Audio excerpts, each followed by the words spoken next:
کیا تم یہ خیال کرتے ہو کہ ہم نے تم کو بے مقصد پیدا کیا ہے اور یہ کہ تم ہماری طرف لوٹ کر نہیں آؤ گے؟ تو اللہ جو سچا بادشاہ ہے اس کی شان اس سے اونچی ہے، اس کے سوا کوئی معبود نہیں، وہی عرش کریم کا مالک ہے۔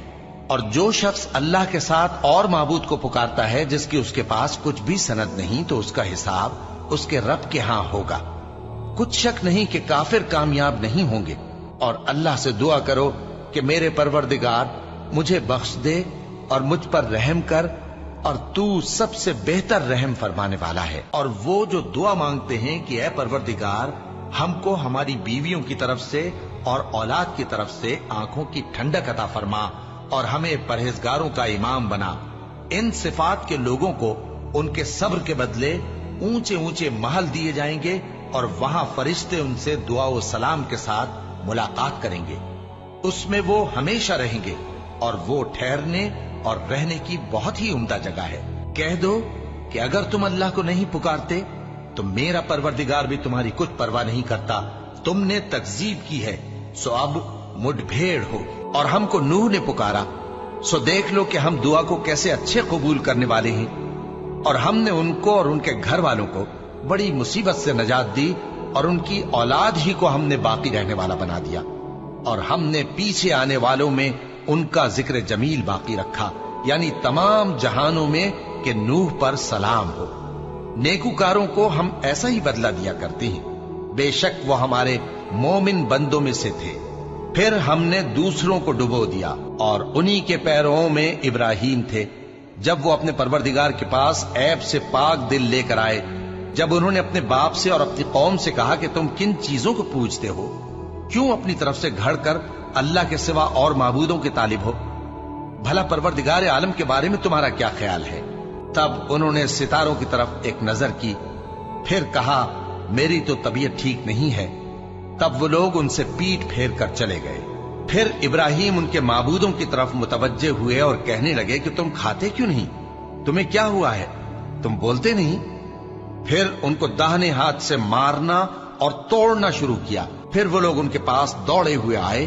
ابراہیم نے کہا کہ تم ایسی چیزوں کو کیوں پوجتے ہو جن کو خود تراشتے ہو؟ حالانکہ تم کو اور جو تم بناتے ہو اس کو اللہ ہی نے پیدا کیا ہے۔ وہ کہنے لگے کہ اس کے لیے ایک عمارت بناؤ، پھر اس کو آگ کے ڈھیر میں ڈال دو۔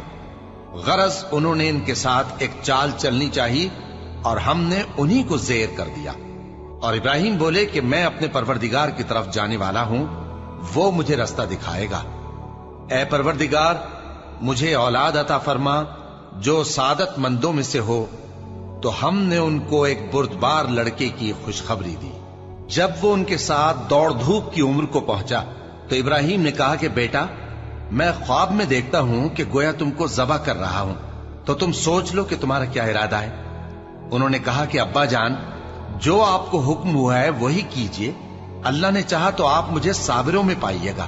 اس طرح جب دونوں نے حکم مان لیا اور باپ نے بیٹے کو ماتھے کے بل لٹا دیا، تو ہم نے ان کو پکارا کہ اے ابراہیم تم نے خواب کو سچا کر دکھایا، ہم نیکوکاروں کو ایسا ہی بدلہ دیا کرتے ہیں، بلا شبہ یہ کھلی آزمائش تھی۔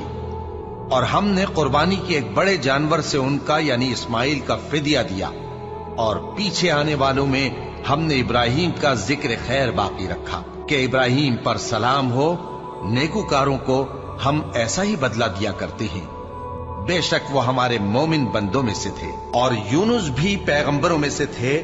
جب وہ بھاگ کر بھری ہوئی کشتی میں پہنچے، پھر انہوں نے قرا ڈلوایا تو ٹھہرے پھینکے جانے والے، پھر مچھلی نے ان کو نگل لیا جبکہ وہ اپنے آپ کو ملامت کرنے والے تھے۔